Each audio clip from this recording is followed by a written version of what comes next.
Fabric face masks are a quick and easy DIY, and we'll walk you through it step by step.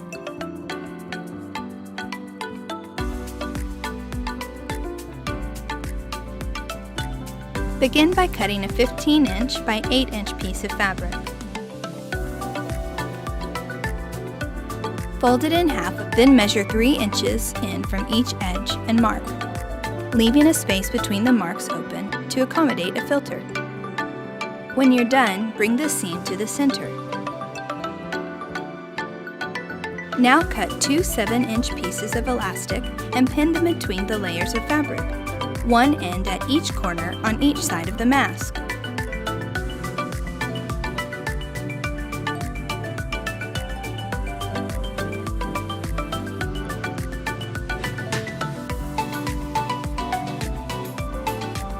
Then just sew along the edges to close up the sides and secure the elastic. Turn the fabric right side out, press it, and you're ready to add pleats.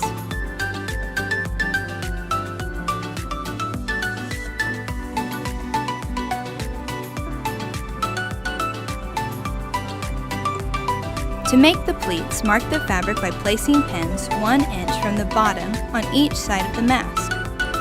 Now keep pinning all the way across. We'll put the correct spacing on the screen for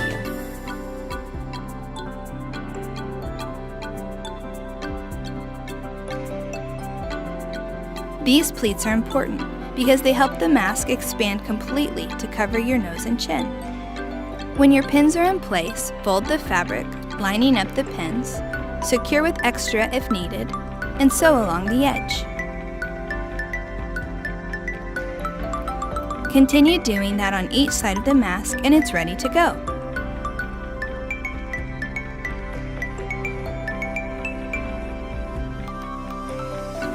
Easy, right?